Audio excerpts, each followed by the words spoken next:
I'm bringing my balls back for this one.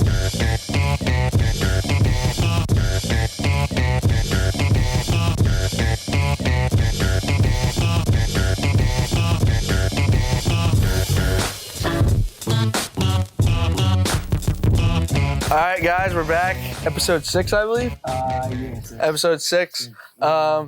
We missed out on a lot of good sports news, a lot of stuff going on. Baseball season's almost 2/3 of the way there. NBA playoffs starting, I think, this week, right? I think it's weekend. This weekend? This week. Yeah. Starting this week, and nothing really in the NFL, so we're really not going to touch upon anything in the NFL. We're mostly going to be sticking with baseball and basketball in this episode. So we'll just get right into it. We'll start off with teams that are hot right now. I would say obviously the Yankees looking good. As expected. Yankees looking good. Twins are looking good. Tampa Bay. I don't know. I feel like Tampa Bay is a little bit. Those teams are expected, I think. I mean, those teams are expected to be good. Let's just talk about some teams that we weren't expecting to be as good. Well, maybe. obviously, it's Baltimore. No one. I don't understand why they're good. They have literally no one or anything. I haven't really seen much of them, but what makes them good is what I want to know. I mean, I don't know. I mean, they're just hitting right now. I was watching their game today. Their DH positions really picking it up for them. Who though? They got Jose Iglesias sometimes. Pedro Severino. They had a few guys go DH, playing the DH spot. I saw Pedro Severino had a 3-run homer off Scherzer today. I know they lost, but they made it a good game. I mean, they scored 4 runs off Scherzer. You don't really expect that from a lineup. You might know 1 or 2 guys in that lineup. I don't know. It's just the shortened season. A team like that can, even the Marlins too. They don't really have. Aren't playing that either at all. I mean, right now they're not playing. They're not playing terrible baseball. They're better. They're right now. I'm pretty sure both of those teams would be in the playoffs. So I'm not mistaken. Do you think they would stay hot though? You think? Let's say Baltimore, for example. Baltimore won't make the playoffs though because they're clearly the third best team. Well, there's a thing. There's 1 third-place team from each American League and National League, or 2 from each American League and National League team make the playoffs because of the expanded playoffs. Third. Yeah, third. If they Right. So 2 third-place teams make it. Which right now, if they keep playing like this, I think they have a chance to make it because I don't think the Blue Jays or the Red Sox. I think those 2 teams are just a mess. Especially the Red Sox. They gave up. I think they've lost maybe 5 or 6 straight now. Yeah, they've lost again tonight too. Yankees, they're struggling. Yeah, they're not. I mean, I would going off of what we were going to talk about next, disappointments. I think even though the Red Sox, everyone knew going into the season they were missing Chris Sale and a few, and obviously they traded Mookie Betts. I feel like they're still underachieving, knowing that they have Xander Bogaerts, Devers, JD Martinez, Jackie Bradley, Verdugo. Yeah. I mean, that's still a good team. They just can't piece it together. Nationals too. Nationals are another one disappointing. I knew they weren't going to come back as strong too, but yeah, disappointing. They're still under 500, I think. And then obviously the big one is the Astros. Yeah. I know Springer, their big 3 guys, Springer, Altuve, Correa, all. Last time I checked, they're all hitting under 200, well under 200. It just goes to I don't know if it's just the irony of it, but they're all not hitting too well. I mean, obviously they're major league hitters. Yeah. But definitely knowing what pitch is coming is a big help, even when guys are throwing 100 miles an hour. Oh, definitely. But they've been disappointing. That's the biggest disappointment. I knew they wouldn't come back as strong this year because everything that's surrounding them and losing Garrett Cole has made the team. Yeah. I feel a little bit disappointment in the Dodgers. I feel like they should have gotten off to a more of a hot start. Right. I know they picked it up though. I know Bellinger didn't get off to the best of starts, but Mookie Betts showing that he's a top 5 player in the league.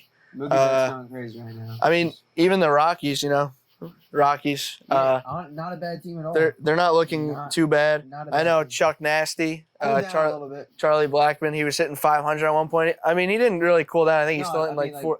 No, he's hitting 460. He's hitting 460. Ryan, if you can, cut to a picture of Chuck Nasty right now. I need all of you to check out this beard. It's insane. Serious beard. His beard is crazy. He's the man. He's hitting 450. One of my favorite players in the league to watch. I know he's not the best fielding wise, but he can swing the bat. They saying was they cooled down. They start off 12-3. Yeah. like 13-8. Well, they don't really have many. I feel like They have in no their pitching. if you look at their lineup, all they got is Blackman Arenado and Trevor Story. After that, it's just mediocre Right, and then their talent. pitching's not there really. Nah, they don't. I mean, especially in a park like that, you need pitching, and they just don't have. Herman Marquez isn't bad, but besides him, I can't name a couple of. I mean, they have a few like mid-tier guys like Kyle Freeland. I think Bettis, the guy that had testicular cancer did I not too saw long that ago. girl too pitching? Oh, John Gray. Yeah. I think they should. I haven't They seen don't really have a strong that girl. Yeah. rotation. Nah. But that's another. How are the Padres doing right now? Right. I think they're maybe in Subpar? third place. I don't think they're above the Rockies, if I'm not mistaken. But They are. You check that? Yeah, Arizona's in third. I forgot Arizona's. where's in San Diego? third. San Diego's in last. They're They're in garbage. last. They're garbage right now. San Diego's in last. Yeah. San Diego's in last. Not San Diego. San Francisco's in last. San Diego's in fourth. Well, how many wins they have? 11. They're 11-12 right now. So that's looking like a good division right there. Dodgers, then That's a the good division. Rockies, Diamondbacks, That's a tough Padres. division. AL and NL West are kind of tough divisions. Yeah, AL I West, I didn't expect Oakland to come off to such a good start like that. I kind of expected it, just not that hot. Just because I know how Well, they're like always a good scrappy team. They're like a Rays. Oh, yeah, They're Matt Olson always right matched there. that interval. Yeah. But we were saying a couple episodes back, like it's big on teams that get hot, And they're one of them. Yeah, they're definitely one of the teams that are gonna get hot, and like Yeah. who knows if they'll stay hot. But The last one I want to talk about on the other side, obviously, we said Yankees are hot right now, looking good, even though they just swept the Red Sox, right? Unless they got one more game. they won. No, it's Sunday. They won tonight. They just won. They don't have one more game against them? I think it was a 4-game. Oh yeah, they play tomorrow night. They too. play tomorrow. Hopefully that's another win. But another disappointing team. I feel like the Mets, I feel like they could have many more wins than they have, but their bullpen again, not showing up. I don't know. Are they in? Were they in fourth? They're in last place. Last right now, and the lineup right now for them, their main piece was Pete Alonso, but He's not. I He don't think didn't. he's He done didn't. anything. He doesn't start out too well. He's in 214 with 3 home runs.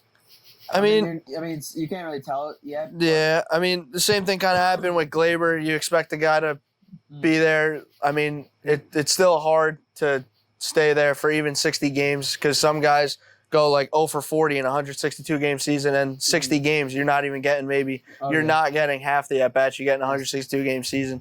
Over but, cold starts though. Moving to the back to the Yankees though, I'm happy Gary Sanchez finally actually. Yeah. Well, Gary Sanchez came back hitting well, and then Torres came back and hit well. But the unfortunate part is now that they're two hitting, at least them two are hitting now. But now Judge, Stanton, and DJ LeMay are all on the injured list.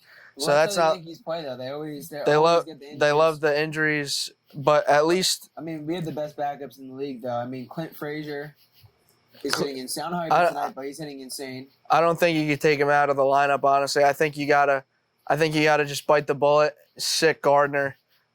Put Frazier in the outfield with Hicks and Judge when everyone's healthy. DH Stanton, let him. Don't even put him in the outfield, even though he's probably a better fielder than Frazier. They just have so You gotta- much talent, though. You gotta keep Frazier in the lineup, even though he's another righty in the righty heavy lineup. You gotta keep him in. He's a good hitter, man. He was like 7 for 11, right, or something like that. If he works on his fielding more, I know that's like his flaw, and he has publicly addressed that. I feel like he could definitely be a starter on the Yankees in the future with him, Hicks, and Judge being the starting outfield. Definitely. And with their backups though, for all the injuries, I mean Ford, Talkman, all those guys are. Yeah, I mean they're perfect definitely the backup. deepest roster in Those the. guys can start on any other team. Yeah, Not I mean, any other team, but yeah. Well, a lot of teams could use guys like a Ford, Talkman, guys like that. They don't really have guys off the bench that just can come in and compete right away. That's why the Yankees systems are so good. They get them ready, and right when they come up, like Glaber Torres just came right up and hit right away. Exactly. Andujar came right up, should have won the AL Rookie of the Year, but got snubbed They to don't that. even use him anymore, and he's still a Yeah. good player. Urshela, home run yesterday. Well, hopefully everyone's ready. I know it's not even half the season yet, but hopefully going into the playoffs, assuming the Yankees make it, that everyone's healthy. We don't gotta say maybe hopefully Judge isn't injured a little bit, he's tweaked back or something during the playoffs. We want full strength going into the playoffs. Hopefully, I feel like this is our year to go. Cole looking like he's a Cy Young so far. I'd say he's definitely got to be at this right now. He's probably got to be the AL Cy Young. Shane Bieber too is up there, but like they're both looking dominant right now. If I can make a prediction, it'd definitely be Garrett Cole Cy Young. Yeah. And then if Judge doesn't gets back soon, then he's AL MVP. Yeah. I mean, I can't really think of anyone else that's hotter than. No, exactly. But even though he's hurt right now, you never know. 300 with 9 home runs. Yeah, I mean, he's got to be. I mean, they Trout, but. I feel that's another thing. Trout, I feel like just because does the same thing every year and he just hits like 300, 25 homers, 100 RBI, probably over 25 homers, 100 something RBIs. Everyone just takes him for granted when he could go down easily as a top 5 player to ever play the game. I mean, looking at his stats, every single year he hits 30 home runs. Literally every single year, 30 home runs, 100 RBIs, 120. Yeah, I mean, he's just so effortless. You could just tell when he's out there. He's just so much better than everyone else. I hope he can make the playoffs. I don't know about this year, but I want to see him in the playoffs. It's kind of tough. It's kind of tough to see him never get in the playoffs, especially as the best player in the league. That's why when he's done, let's say he never does anything, they'll look at him and they're like forgotten about, like great because he'll not win it. I don't know about forgotten about, but they won't look at him. Well, I mean, it's definitely harder for MLB because I don't know. I don't know. It's just different because it is because in basketball, like for all the players that never win a ring, they always they say they're forgotten about. But in baseball, like so many people don't win rings because like the same team's always winning. Speaking of the rings, maybe LeBron gets his 4th, 5th. What are you thinking? What's he have? That's gonna be 5, right? 4th. 4, yeah, 4. 3 and 5. Maybe? What do you think he could? You think he could pull away with it? I don't see why not. He's got the best. Him and Anthony Davis, the best duo in the league. I don't see why they at least can't come out of the West. I don't know who in the East would even knock them off. Though. That's the thing. I can't see. I don't think so. Raptors, I mean, again, Raptors like they could just come out of nowhere and just not out of nowhere, but they could just show that. I was actually talking with Pete Manzo. Few viewers might know Pete Manzo. Saying that he thinks the Blazers can beat the Lakers in the first round, and I laughed in his face. There's no chance that happens. I think that they beat them like 2 games, though. I don't think they're going to win, but I don't think they win the series. No way. But Damian Lillard definitely has the hunger in him to definitely win a couple games in that series because like he's playing like no one else right now. Melo is like really clutch right now. CJ McCollum drops 30 a game. Nurkic is a beast now. Like they're looking really good. Like I think they could at least win a couple games. Yeah, I mean Damian Lillard, whenever there's a big game, he's always there. Drops 30+ points, pulling from like 50 feet away. He's got like one of the most. I think he's probably the clutchest player in the league. I know this might sound a little crazy. I'm not comparing him to Michael Jordan, but in The Last Dance, when Michael Jordan would say like, "Yeah, I'm coming to play today," like I'm dropping like 30 on you. That's the way I look at Damian Lillard. Like he's like he told. I think it was Nasir Little like tweeted like, "Wait till you what I'm gonna do this year," and then like it came down to where they looked like they weren't gonna make the playoffs, and then they went on and he dropped like 40 against the Nets in that final game to get into the playoffs. Exactly. No, I watched watching the playing game too. He was making everything against Grizzlies. He was that game was all his, and then you add in Melo in there, who in the last 2 minutes just doesn't miss. Yeah. And then him and McCollum in the backcourt. I think every game in that series will be a close game. Like Lakers are gonna have more problems with them than they will with like whoever they play in the next round. Another team that's a little upsetting, kind of, that they didn't make the playoffs was the Suns. Went perfect 8-0 in the bubble.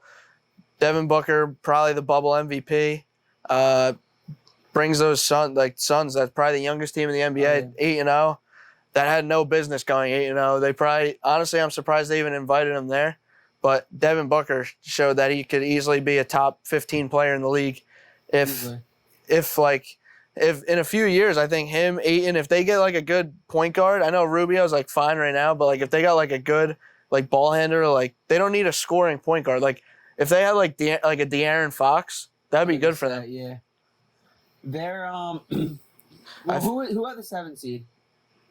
I think Who got the 7th seed? Yeah, For the I'm West? trying to think. In the West, like, I would have loved to seen the Suns and the Portland get in.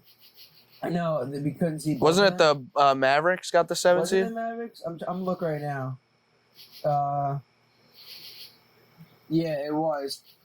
Which So who do they play? The Clippers? they play the Clippers. I think that if the Suns beat the Clippers. I'm saying if the Suns were in that position, I wanted to see them in, but I also wanted to see Damon. So yeah, I mean at that point, I'd rather see Damian Lillard because I think they have a more legit chance. yeah, and they have a more like not. I wouldn't say they're gonna win, but they have like a more like win now team instead of like the Suns. Exactly. They're kind of like an up and coming team. Exactly. Suns will be in a few years. They'll be here every year. I'm feeling. Yeah, even though I feel like the Blazers would have to have like multiple injuries from other teams to win it all, I feel like there's still no chance they win it, even with Damian Lillard. I think CJ McCollum's a good second option, but I feel like you need a better one to win a title at this point. Especially against teams like with the Lakers. Yeah. Like you'd have to eventually knock off. I can't see them beating Harden and Westbrook. I would say a team that can knock off the Lakers would be the Nets, but Kyrie and KD aren't there, so that would be the real Nets, the next year's Nets. Not the blacktop Nets. Nah, that was a joke. They're in the playoffs, right? Yeah, I think they're the 7th seed, but I mean, they'll get swept by. Honestly, I don't even look at them as like a real team right now. I feel like that's just like a wash. They'll get swept, but I mean the East really was a joke, honestly. Towards the bottom, yeah. the top like 5 teams. I mean, we say now that a West team's gonna run away with it, but you never know. Like Giannis could just go ridiculous, or you never know. The Heat are honestly like playing pretty good right now. The Heat, yeah. I've heard people say that the Heat are looking like the favorites right now. Really? Jimmy Butler's is I might say the Nets, just because like, even though they got a bunch of guys that don't really play that much, I feel like they want to win it more than the Sixers do, and like the Sixers just don't have Ben Simmons. I feel like they're more of a joke than the Nets right now. I feel like. Who, the Sixers? Yeah. Yeah, I mean, they get. Seems like they don't even try. And they're playing the Celtics. They'll get swept easily in 4 games. I think even with Ben Simmons, they get swept by the Celtics. So Celtics, I don't know. I'm trying to think who has like an actual legit chance in the East, and it's hard to tell because any of those teams, like no one expected the Raptors to be this good this year. They could. Yeah. I wanted to say the Sixers, but like you said before, they're a joke. Yeah, I feel like they're. I don't know. I feel like I feel like Embiid really doesn't care. Like I feel like even though he doesn't give a shit about anything. He plays like a little kid. He's careless. But that's basically it for him. I mean, in the East, I'm looking right now. Pacers play Miami in the first round. That can go either way. Those are both solid teams. Yeah, they are 2 solid teams. I mean, T.J. Warren's playing crazy. He won't do it that again, though. He won't stay like that. Sixers, we talked about that. And then Toronto will sweep Brooklyn. Milwaukee will probably sweep Orlando. I don't know who would come out of the East. That's a tough question. And West, any of those teams, too. If you're looking at that right there. Yeah, I mean, it's definitely. I feel like it's definitely more of a Western Conference. Like, if you were to watch it, I would watch the Western Conference games over the Eastern Conference games. This is gonna be a good series. These 2 series right here, the Clippers against Dallas. That's a good series I'm looking forward to, and then we'll definitely in a after the first round of the playoffs are definitely complete. We'll do a full results breakdown of every single series, or not series, but series, right? Yeah, we'll do a break. Another podcast before the end of the first round, though. Definitely, something that can be a couple weeks. Yeah, that's really it for NBA, right? Yeah, and then NFL, nothing's going on at all. I mean, they're starting up soon. That's it. We can do one quick football question that we didn't know if we were gonna do or not, but we'll just throw it out there. If you want to give your answers in the comments below, you can. But Matt, even Ryan, you can give an answer if you want to answer too. Our camera guy, Ryan. Ryan. So if you could be any football player for any moment, college, NFL, what moment and what person would you want to be? Tough question. You give yours first, Ryan. If you want to give your input, you can, and then I'll go. I'm not happy. I want to give. I want to say it's got to be something with the Giants. I'm a Giants fan. I gotta think it's something. Maybe the David Tyree catch. I was thinking either Eli Manning. If I can give a moment or just like yeah. Just like any single moment. I like want to. I don't know. Okay, for moment, I would say probably either the Odell catch or the David Tyree catch being either Eli or David Tyree. yeah. But I would say if I could be any person during a time like that, I would choose Eli Manning the minute he knocked off the Patriots. With the undefeated Patriots. Yeah, that's crazy. Imagine being him during that time. Yeah, imagine being like that. That fucking retard shows no emotion, beats an undefeated Patriots. No, but I'm saying imagine how you'd feel after being like an 8-8 team or something like that and not give an undefeated team. Yeah, that's crazy. I can't disagree with that. One of the greatest moments in sports history. Ryan, you have any input on this? You want to come around? Theoretically. Are you just gonna turn the camera? Yeah, I gotta make sure I can see myself. Yeah, so not really a sports fan. Introducing yourself to Mayonnaise. This is our Ryan. He's our camera guy. Haven't really given him any love, but this is him right here. Yeah. He's gonna give his input. I'm the one who makes all the magic happen behind the scenes. It's all my equipment, my money. Yeah, no one cares. I'm not really like a sports guy. That's why I have. Yeah, thank you, man. That's why I have these guys doing it. I'm never on camera, but honestly, this is a question you must answer. Exactly. Just based on my little knowledge of watching NFL, Odell Beckham Jr., that notorious catch. What year was that? Give or take. 2014. Yeah. I remember seeing it. Like like I said, I don't watch a lot of football or sports, but I watched that and I thought it was really awesome. And the way I look at it is just imagine like what it was like, just the hype. Everyone was talking about it. We're in school, we're going through Twitter and Facebook and Snapchat, whatever, and everyone's just talking about it as such a sick catch, and it was really awesome. So that's what comes to my mind, If I maybe add it into this video, maybe we could get a clip of Ryan reenacting the Odell catch. If we're lucky, we might get that. The Odell catch in general. Touchdown. You have to be kidding me. That is impossible. That is absolutely impossible what he just did. That may be the greatest catch I've ever seen in my life. It's in the conversation. Wow. Well, I'm going to give my answer. How about you? I'm actually going to go the college football route. I'm going to just look up his first name just for the fact check. The fact check. It was Chris, by the way. Was it? Yeah. Okay. He already knew where I was going. So I'm going back to what year was that? 2014, 2014. I don't remember what year it was, but Auburn versus Alabama, Iron Bowl. That's the Iron Bowl, right? I think so. Iron Bowl. Last play of the game, Alabama tries to kick a deep field goal. Chris Davis is back returning it. He returns it 109 yards. And all I remember going through my head was the guy on the radio. There goes Davis. He'll run it out to the 10, 15, 20, 25, 30, 35, 40, 45, 50, 45. There goes Davis. Oh, my God. Davis is going to run it all the way back. Auburn's going to win the football game. Legendary. That might be my favorite football moment of all time. Pete Manzo, shout out to you. You're a big There Goes Davis guy. Tony Clayton, big guy. Tony celebrated that moment with his grandfather that hates Alabama. Yeah, shout out. But that's definitely a moment that if I was Chris Davis, I would probably have thrown that. He's like nobody, Yeah, I would have definitely thrown that football so far up the stands and probably flipped off Nick Saban or some shit because I hate that guy. He's a clown. Exactly. He's a bitch. But yeah, I would say that'd wrap it up for today, right? I mean, but I can't think of anything else. Like we said, there's nothing really going on in the NFL or anything. Is there anything else you want to touch base upon? I just want to say to you guys, sorry that I was a bitch last episode. Matt had mentioned to me and Cameron and Ryan didn't really show up last time. We had a little audience, fucking chuckling in the background. Couldn't really handle myself. People crack under pressure. I mean, but this is how you overcome from adversity. Like in the sports world, this is how you would overcome adversity. Like after you show up, you don't show up one game, you come back to the next game and try to redeem yourself. And you just gotta keep telling yourself, stop being a bitch. Definitely let down by that, I'd say, by our views. Yeah, I mean, but Hopefully everyone, Yeah. come back today. Yep. I'm back. So see you episode 7 and peace.